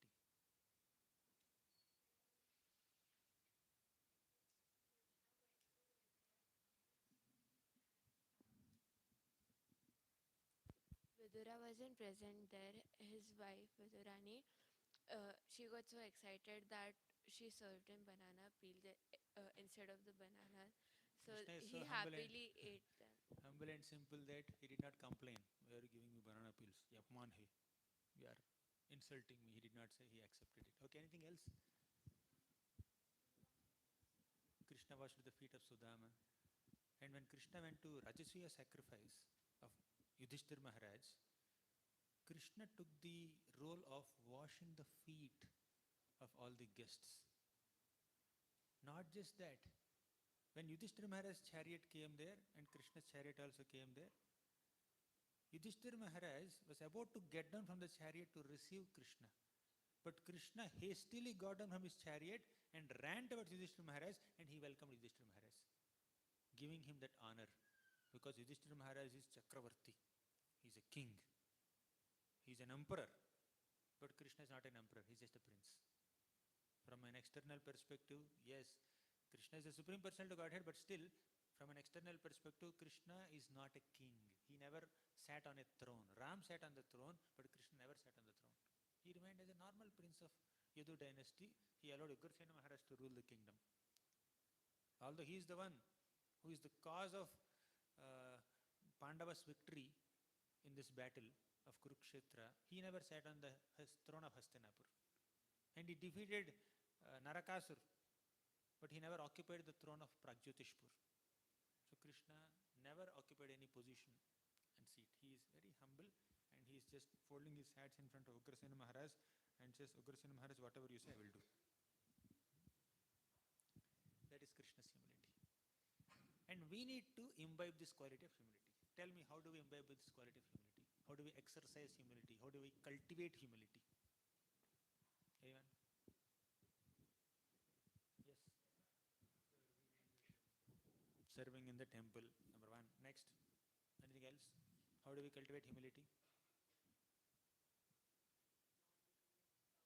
Not becoming proud of your accomplishments, your achievements, your skills and your talents. Good. Next. Gratitude and humility are very close to each other. When you are grateful to someone, you are acknowledging their kindness upon you. You are recognizing that they have helped you in some way. So that gratitude makes our heart very humble. If you are not grateful to anyone, if you think you are self-sufficient, I am what I am, whatever I have is, I got it from because of my own efforts, this and that. If you become so self-absorbed and self-centric, and if you become self-sufficient artificially, that doesn't induce any feeling of humility. We need to be grateful. Gratitude and recognizing others' favors and contributions to our lives will make us humble, definitely. Good. Next. Considering others to be greater than us. Okay, I'll tell you one story, remind me. Yes, fifth. Yes, avyukta.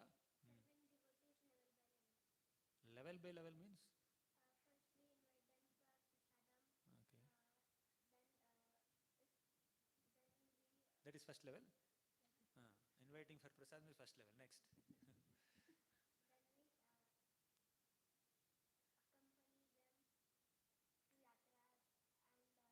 Second level. Okay, that is third level. Good.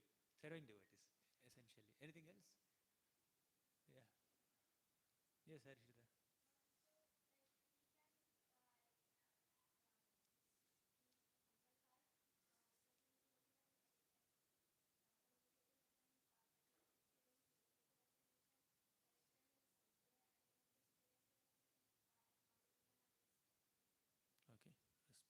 Yes.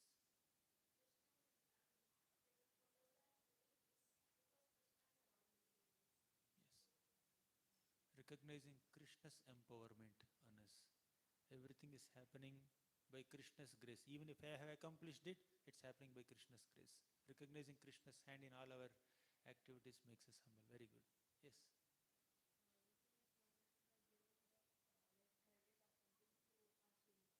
Wonderful point. We should give credit to others. Say you have made this garland, credit goes to so many people. Not just the garland maker only. Credit goes to so many people. Recognizing others' contribution and giving them credit, give credits. Good. You know so many things about humility. All of you are humble. Anything else? Any other ways of cultivating humility? Yes. If someone is criticizing or giving us a bad feedback, we should reflect on it and improve. Oh, very good. Accepting feedback. Being humble in admitting mistakes, receiving corrections, and rectifying the mistakes instead of justifying the mistakes. That will make us humble. Excellent. I have learned a lot from you. We can cultivate humility at multiple levels. She spoke 3 levels. With your blessings, I'll speak another 3 levels. So cultivating humility on the bodily plane, on the verbal plane, and on the plane of heart or mental plane or emotional plane. Let's discuss all this. On the bodily plane, you can cultivate humility by doing menial services, by offering obeisances to the Vaishnavas and the deities. That's how you cultivate humbly considering ourselves as servants of Krishna at heart will make us humble. Okay, 3 levels of humility. Tell me, Avyukta, what are the 3 levels of humility?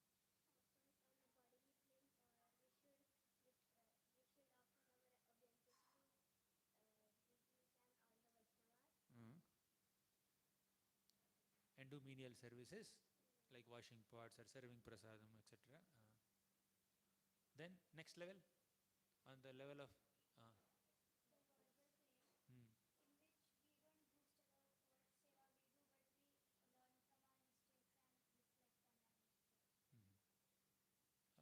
Okay. Then heart, on the level of heart, something from this side. On the level of heart, yes. Servants of Krishna. Embrace the emotion of being a servant, not a master or a proprietor or enjoyer. That's it. So one point that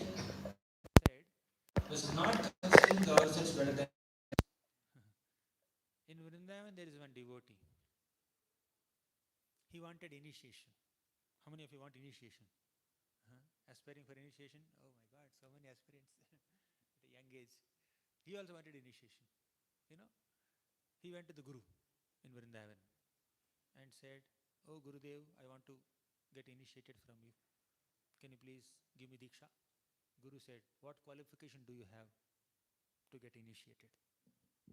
Then this man said, "What qualification do you expect from your disciples? You tell me." Then Guru said, "By tomorrow you prove yourself better than at least one person in Vrindavan. You should establish yourself better than, greater than at least one person in Vrindavan, then I will consider you as a candidate for initiation." This means such a simple thing. I can get 10 people or 100 people. Why tomorrow? I can get in 5 minutes also. But anyways, Guru gave me 24 hours. Let me go and bring one person tomorrow and present to him that I am better than him. My dear Guru, please give me initiation. With great confidence and happiness, thinking that my initiation is confirmed. Tomorrow I'll change my name. So he came out. As soon as he came out, he found a rickshawala and said, "Oh, rickshawala, take me to my home." While traveling, he thought, "Oh, this rickshawala, I can take him to my Guru. He's inferior to me. I am better than him. I am paying him. He cannot maintain himself. I am the one who is paying him, giving this payment and making him survive. So I can take him. I am better than him." But by the time he reached home, he thought that I don't have the ability to come home on my own. He's the one who brought me. Even if I have this 10 rupees in the pocket, with this 10 rupees I cannot come. How many times have you visited Vrindavan and waited for rickshaw? For 5 minutes, 10 minutes, 20 minutes, half an hour, right? Unable to walk after doing Govardhan Parikrama, right? You may have 1,000 rupees in your pocket or 10,000 in your pocket. With that money, you can even purchase a rickshaw also, but at that moment, you need a rickshaw wala to take you to your hotel room or whatever. So he thought, I'm definitely not better than him. He can take so many people, so many devotees to their homes. Today he's taking me to my home. Without him, I won't be able to reach home. So I should not take him. I should find somebody else. Then, as he's entering home, at the entrance he found some sabji sellers, vegetable sellers. He thought, these vegetable sellers are inferior to me. I am better than them. I'll take one of them. He purchased some vegetables and went inside.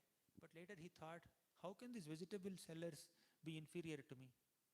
Without they coming here and selling vegetables here, I won't be able to eat. Although I have money, I cannot eat money. I cannot eat gold coins. I cannot eat diamonds. I need vegetables only. I need grains only. I need fruits only.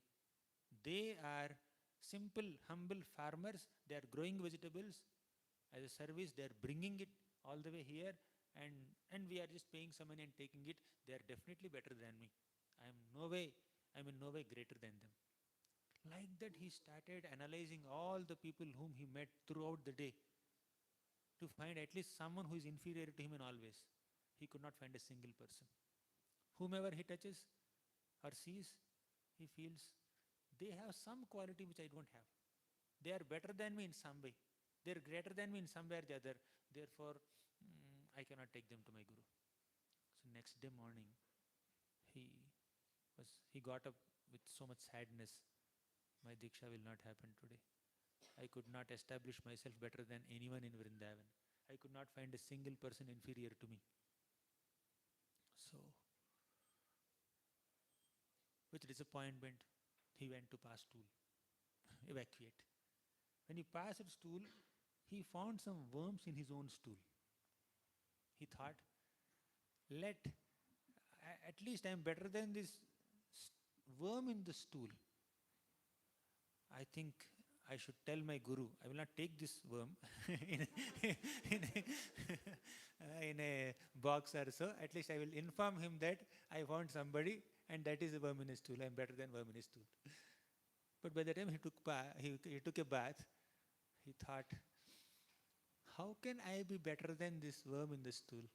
I am eating nice Krishna prasadam and converting that prasadam into stool, and this worm is so expert that it's making a living out of that stool also.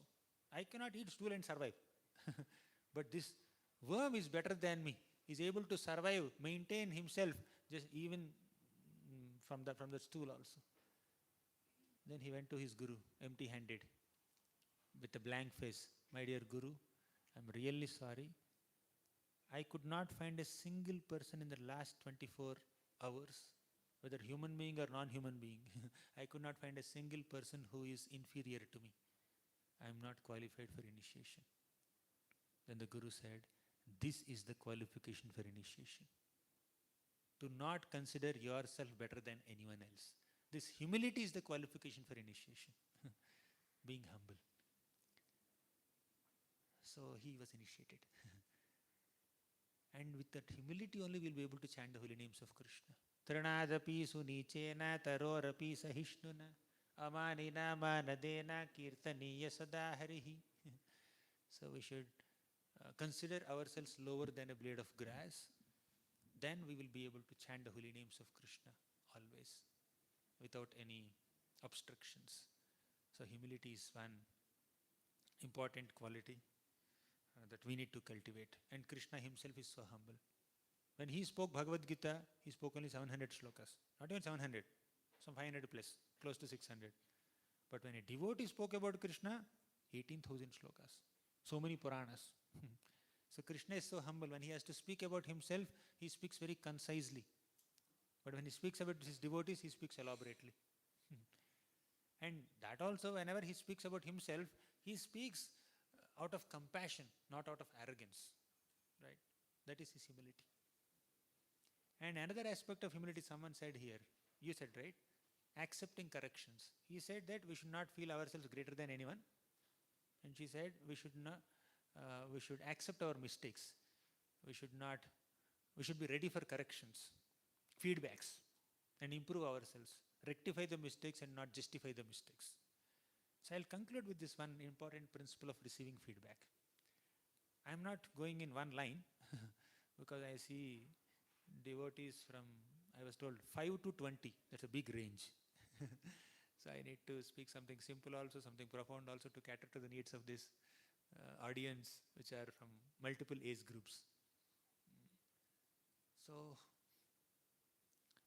there are 4 combinations of feedback givers and feedback takers. Now you tell me, before I go into that, who is a good feedback giver? What's the quality of a person who can give an appropriate feedback? How should one give feedback? Yes. Age and experience, 2 things. Anything else? He should speak in a nice way so that it doesn't hurt our heart, but at the same time we understand our mistake and we understand. Yes, proper communication.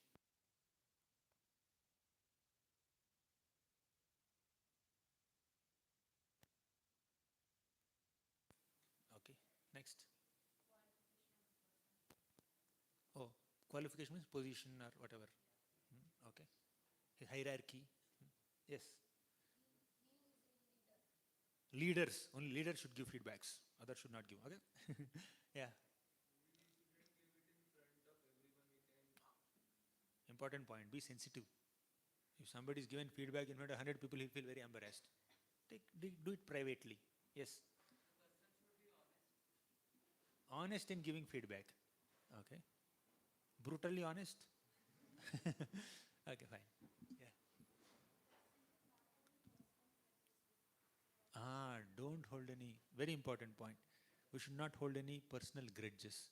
Give feedback as a well-wisher, not out of grudge, not looking down upon them. Yes, Avikta. 3 levels of feedback?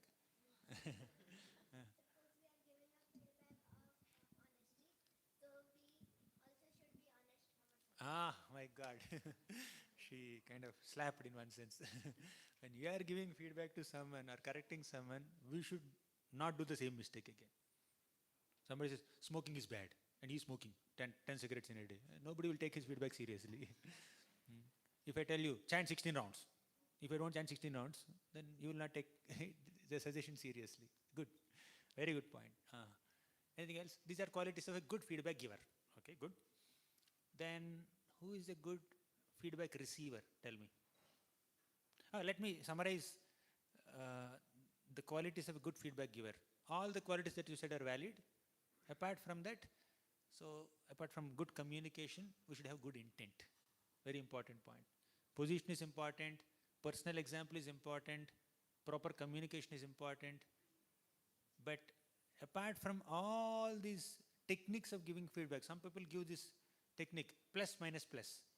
First appreciate them, then give correction, then again appreciate them. Then they will accept. Give the sandwich feedback. So people also give tips and techniques and strategies to give feedbacks. All this you can implement.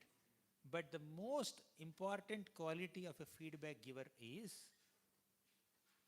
he should be a genuine well-wisher. He should genuinely take pleasure in seeing others doing the right thing. That's the best quality of a feedback giver. You should be a well-wisher. If you're a well-wisher, even if your feedback is a little harsh also, because others are convinced that your feedback is coming from a space of good heart, they will accept it. For example, my mother chastised me so many times. She did not follow plus minus plus strategy, giving me feedback. She gave feedback with hands also sometimes. Sometimes with sticks also. I'm not speaking lies. I got feedback from sticks, with hands, with mouth, with red eyes also. But I have 100% faith that my mother is my well-wisher. Since 4 decades, I have full trust on her, so I can accept. But if there is no well-wishing heart, if you are not a genuine well-wisher of the person whom you are correcting, even if you follow all kinds of tips and techniques and strategies and protocols of giving feedback, your feedback will not have much of impact over a long run. Clear so far? Tell me, what is the quality or what are the qualities of a good feedback receiver? Yes? Be humble when even the feedback giver is giving some bad qualities about you. Okay, be humble.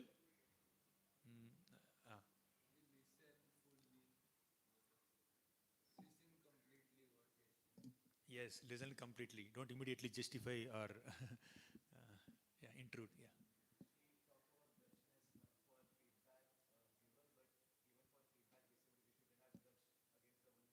Correct.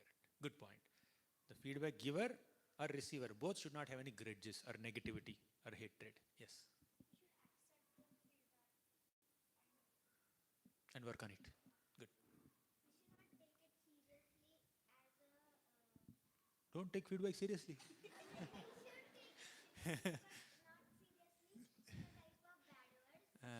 Correct. Correct. I got your intention. Just joking. Yes, Samskriti. For the respect of the feedback giver, in your mind shouldn't reduce or go. Very important point. When somebody points out some fault in us, gives us some correction, we may consciously or unconsciously tend to disrespect them. We may not value them.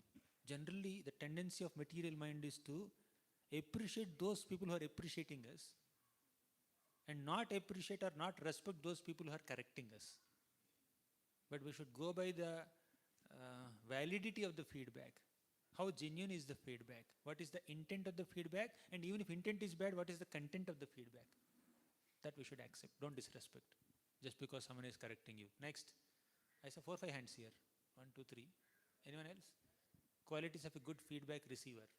If someone's pointing out something that you lack or a bad quality, doesn't mean that you introspect on their character and point out some faults in theirs. Very good. All of you are good at analysis. Sometimes when others are correcting us, we start finding faults in them. Instead of focusing on our faults and seeing that they are helping me rectify these faults, we start finding their faults and say, your faults are greater than my faults. Therefore, my faults are insignificant. I need not correct. I need not improve. Then we are missing an opportunity to grow. Very good point. Anyone else? I'm learning a lot from all of you. Yes, last.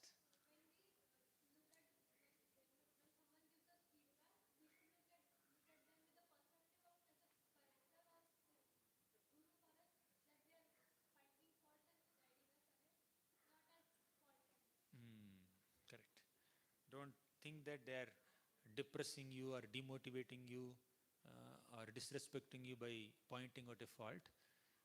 When the fault is real, admit it, accept it, repent for it, rectify it, don't justify it. Apologize for it. Try not to repeat it. So one of the foremost qualities of a feedback receiver is he or she genuinely wants to improve oneself. What is the foremost quality of a feedback giver? They are genuine well-wishers. While giving correction, they are supposed to be genuine well-wishers. If you have a well-wishing intent, give feedback. If that intention is not met, good intention is not there, if you don't want to see others grow in their lives, then that itself is a disqualification for you to give feedback. And what is the good quality, what is the foremost quality of a feedback receiver? They want to genuinely grow, improve themselves. Clear? Now, we have seen the qualities of a good feedback giver and good feedback receiver. Opposite qualities are qualities of bad feedback giver, bad feedback receiver. Fine? Now let's combine. Number 1, good combination. Number 2, good-bad combination. Number 3, bad-good combination. Number 4, bad-bad combination. Means, good means the feedback giver is good, feedback receiver is also good. The person who gives feedback with a well-wishing intent. He doesn't just focus on the faults of others, he also tries to help them to rectify those faults. You know why when you give feedback to others, it becomes very austere for them to receive it? Because we focus more on the failed past. Don't try to help them to improve in future. When you focus too much on the negative past, instead of helping them to make the future positive, people will find it very difficult to receive it. Instead of focusing on, instead of telling them what they have done wrong, tell them how they can do it right. Don't tell, you have done this wrong, you are useless. How many times I have to tell you? You have no common sense, you are useless. If you say like that, then people will, at least tell me what am I supposed to do in future. So give a futuristic dimension to the feedback. Don't focus too much on the past. Okay, that makes your feedback digestible to others. Otherwise, it becomes very austere. Clear? So you have good intention to give feedback, good intention behind your feedback.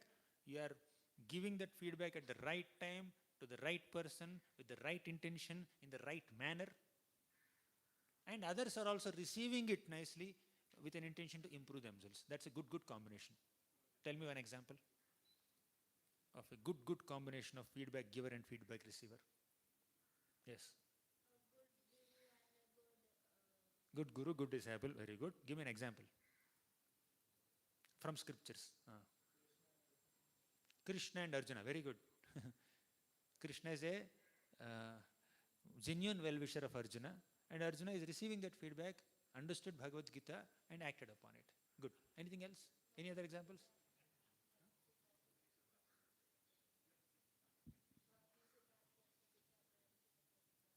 Bhaktivedanta Saraswati Thakur gave a feedback to, gave a correction to Srila Prabhupada. Gave a suggestion, definitely. Anything else? Good feedback giver and good feedback receiver.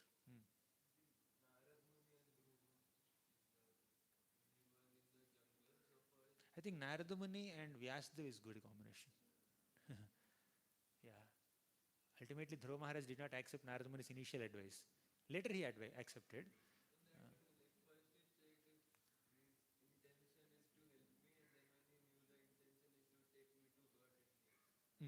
Okay, to some degree. But Narada Muni Vyasdev combination is perfect. Vyasdev wrote some scriptures highlighting 4 Purusharthas and not highlighting Bhakti. So Narada Muni gave a heavy feedback. Jugupsitam karma krutva. Then Vyasdev understood, I'm sorry, I have done a mistake. He accepted it. No justification, only rectification. And Narada Muni also gave that feedback with a good intention. Clear? Good combination is clear? Fine. Tell me good-bad combination. Good-bad means giver is good, receiver is not good. 3 hands. he spoke rarely. Therefore, I took Krishna and Shishupal. Maybe Krishna and Duryodhana is a better example. Yes. Vibhishan and Ravana, best example. Vibhishan had all good qualities of good feedback giver. Ravana has all bad qualities of a feedback receiver. Yeah. Balaram and Duryodhan, yeah, to some degree, yes. Harshita. Vidura and Dhritarashtra, very good. Vidura was always giving feedbacks to Dhritarashtra and Duryodhan. They are never taking it properly. Vidura Niti is primarily meant for Dhritarashtra and Duryodhana. They never took it seriously. But whole world is taking Vidura Niti seriously. Okay, any other examples of good bad combination? Yeah.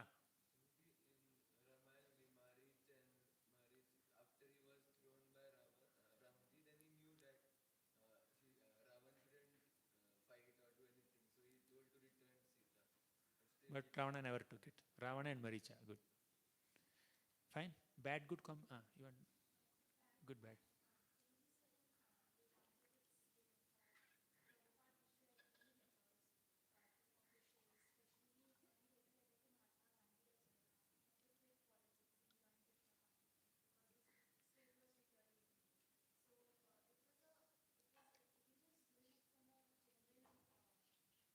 Heart. Correct.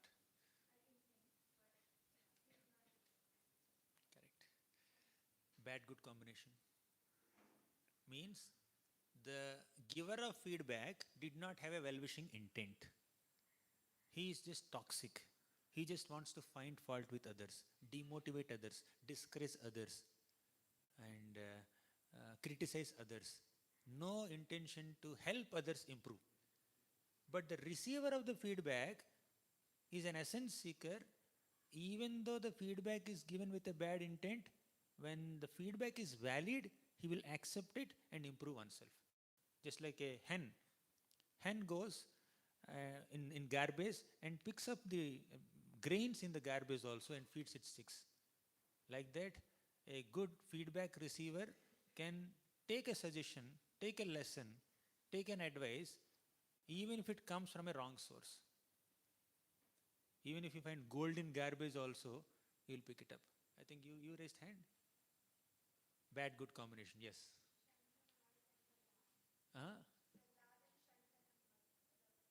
Shanda and Amarka gave feedback to Prahlad. And what good Prahlad has seen in that?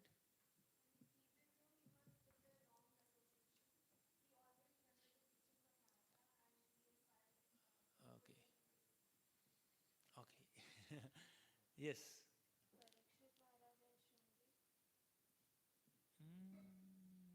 He was given curse directly. There is no feedback or correction. Anyways, to some degree, yes.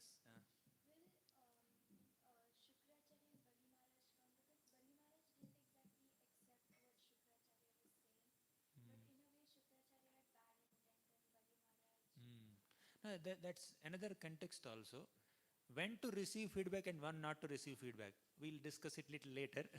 But just focus on the bad good combination. Anyone? Harshita? Same? Yes.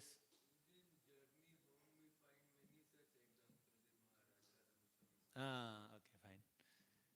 One example I can think of is Suruchi and Suniti.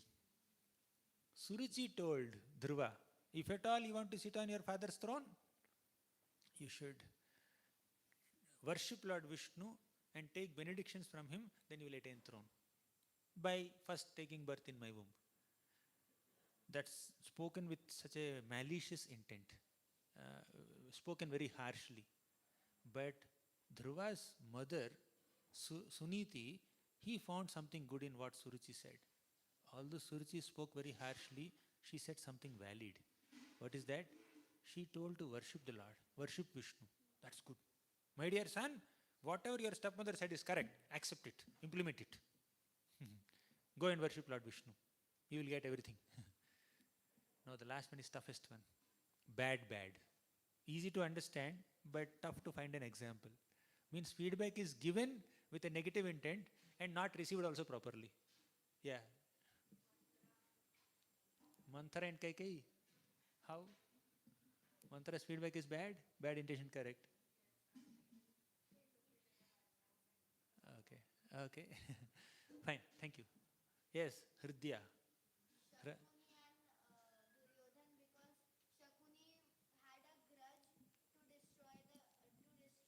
Mm.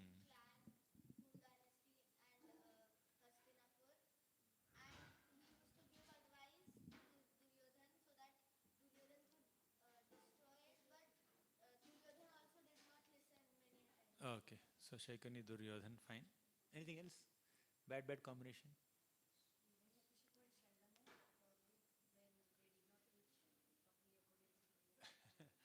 Okay, maybe. Yes. First time this boy is speaking. What's your name? Akshaz, yes. Okay.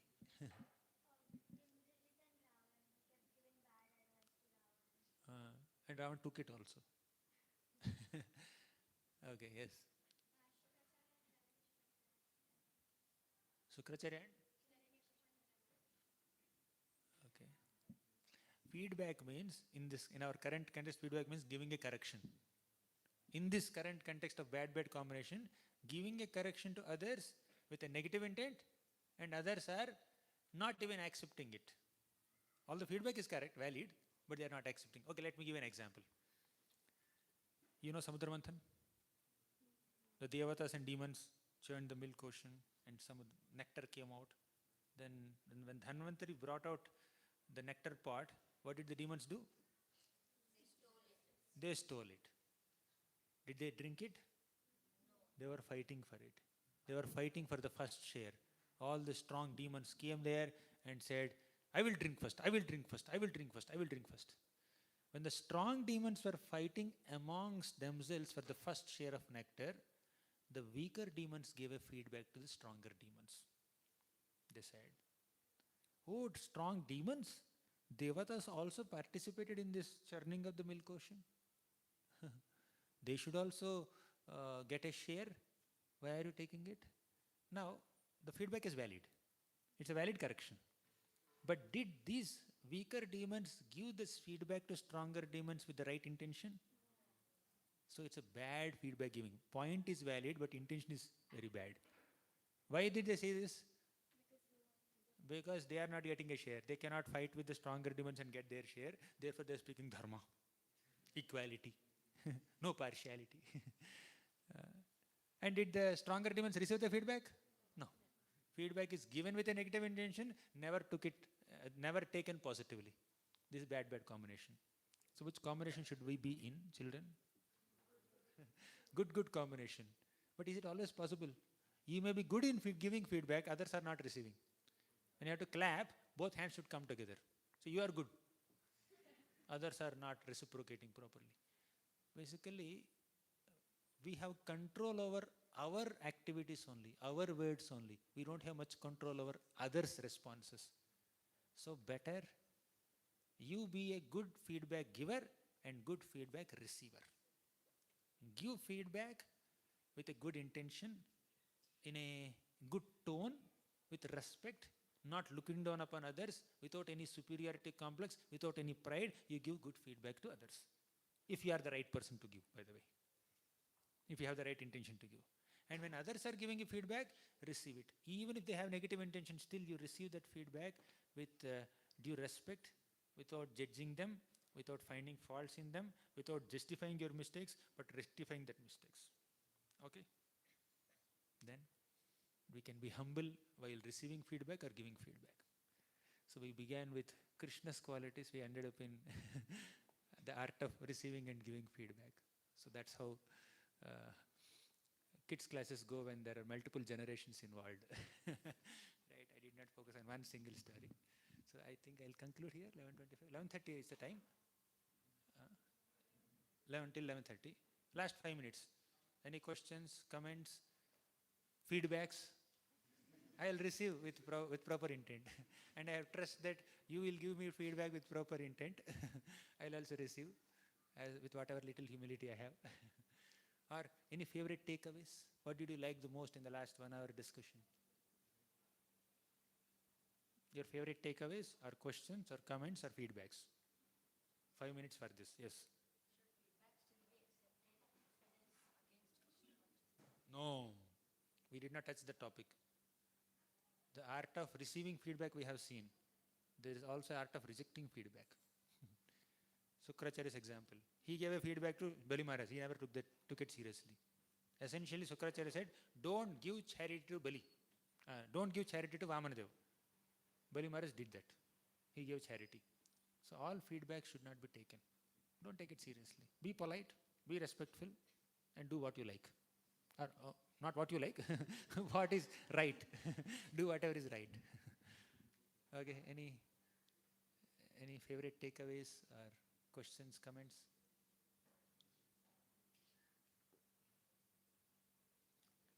You didn't like anything in the discussion? Yes.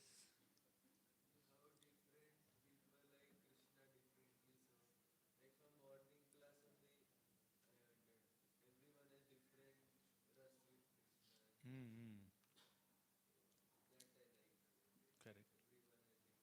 That's why my rasa changed from morning to this class, Bhishma Stuti to kids class. Yeah. Anything else? So shall we conclude here? So thank you so much for your good example of devotional service. At such a young age, you have taken the path of Krishna consciousness seriously, and I humbly bow down to your parents and teachers and Kanai Prabhu and all the senior preachers here who are guiding you, nourishing you, counseling you. And some of you I already know since COVID time. Your knowledge, your perspectives, your analysis is very good, very exemplary. You're setting a good example for your generation children. Continue to be so. Thank you very much. Hare Krishna. Srila Prabhupada ki jai.